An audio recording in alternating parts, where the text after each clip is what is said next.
This city does not feel built, it feels decided. From above, 17th century Paris appears complete before anyone is allowed to live inside it. The river is disciplined, the streets are aligned, the walls already know who belongs. Nothing here waits for people, everything waits to be used. But cities do not gain power by standing still.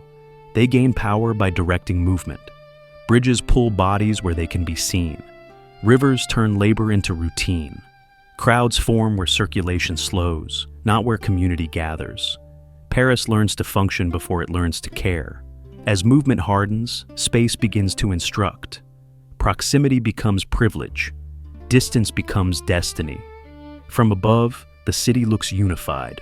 From within, it is already divided with precision. To understand how this system was built, we must return to the moment Paris stopped growing naturally and began preparing itself before anyone arrived. This city appears complete before anyone is allowed to enter it. From above, 17th century Paris does not feel discovered, negotiated, or improvised. It feels decided. The river already knows where it may bend. The walls already know what they will exclude. Streets align with intent, not habit. Bridges land exactly where circulation is required. Nothing here suggests hesitation. The city does not wait to be inhabited. It waits to be used.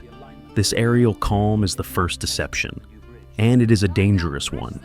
It promises coherence. It implies foresight. It tells the viewer that Paris understands itself.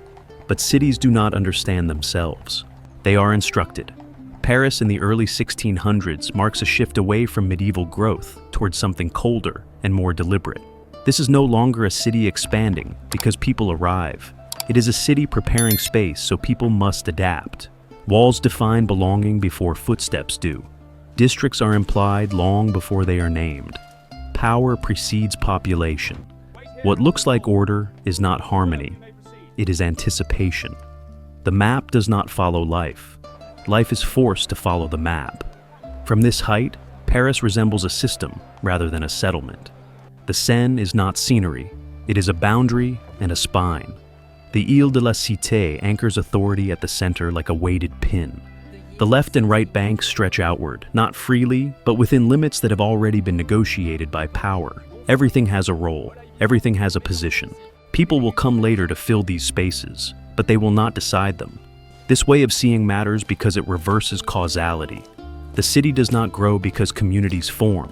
Communities form because the city has already prepared containers for them. Movement is planned before presence. Circulation is privileged over comfort. The idea of Paris as a living organism is a retrospective illusion. At this moment, it is closer to a mechanism awaiting activation. And mechanisms do not care who turns them on. This is the foundation of Parisian modernity. Long before boulevards and barricades, the city learns to think of itself as something that can be drawn, enclosed, corrected. It is an early rehearsal for control at scale. What appears elegant from above conceals pressure below. Density will come, friction will follow. But the structure will not bend easily because it was never meant to respond. It was meant to endure. To understand how this planned calm transforms into daily tension, the view must descend. The system must be entered where movement becomes unavoidable, where the city begins to breathe, not by choice, but by necessity.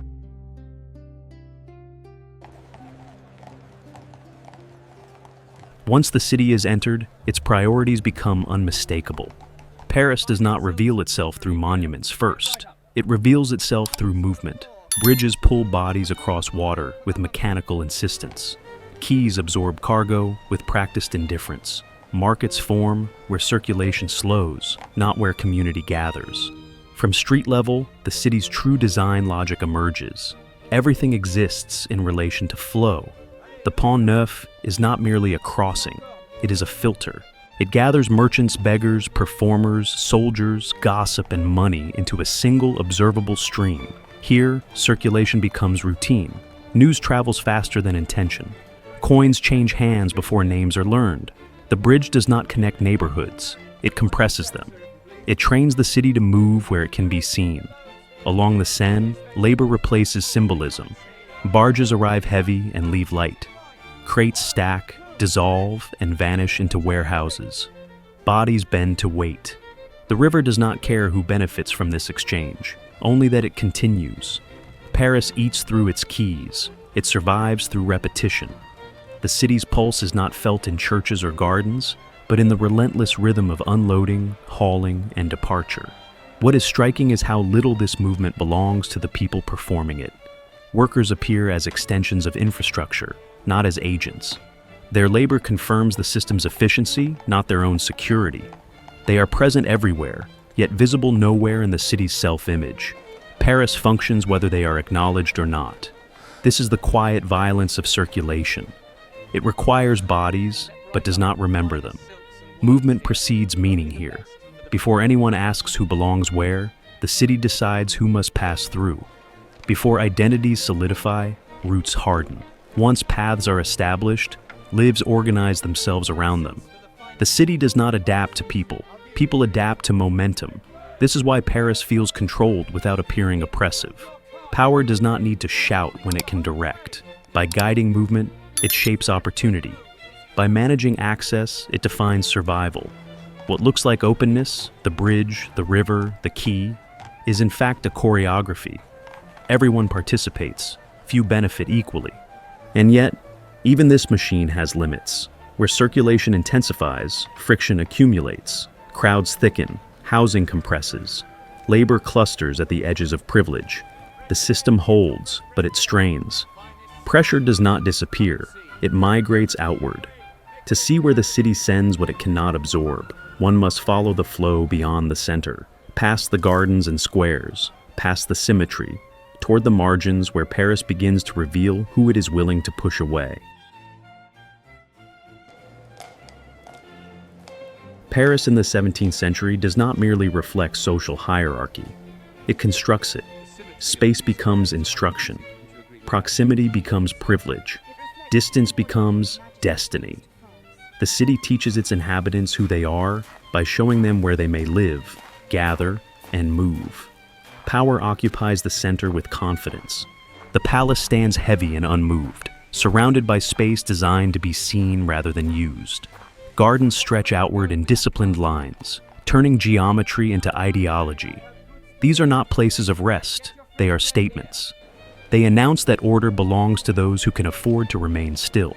Beyond this zone of display, the city loosens its grip. Planned squares house the elite, offering uniformity, predictability, and separation. Facades align, behavior follows. Social life becomes legible because it is curated. Here, difference is softened by design. Disorder is pushed elsewhere. That elsewhere is not accidental, it is engineered. Along the riverbanks and beyond the walls, labor accumulates where space is cheapest and oversight is weakest. Workshops, warehouses, and crowded dwellings press against one another without ceremony. The faubourgs grow not because they are invited, but because they are tolerated. They exist to serve the city without entering its self-image. This spatial division does more than organize daily life. It stabilizes inequality. Those closest to power experience the city as permanence. Those farther away experience it as negotiation. Distance becomes a social fact. Mobility narrows. Opportunities thin with each step outward. Paris does not need laws to enforce this order. The map is enough. What makes this moment significant is its longevity. These divisions do not fade with time, they harden. The patterns set in the 1600s echo forward, shaping unrest, reform, and reconstruction centuries later. The city will be rebuilt many times, but its logic will remain stubbornly familiar. Paris does not collapse under this system, it thrives. But thriving is not the same as serving everyone. Stability is purchased through exclusion. Beauty is sustained by displacement. The city endures by teaching its inhabitants how to endure separately. This is the final deception. From above, Paris appears unified. From within, it is fragmented with precision. Every bridge crossed, every wall passed, every neighborhood entered reinforces a lesson about belonging. And yet, these divisions create tension that cannot remain contained forever. Pressure accumulates where space tightens. Voices gather where roots converge. The city that once appeared finished begins to reveal fractures. What follows next is not design, but response, not planning, but consequence.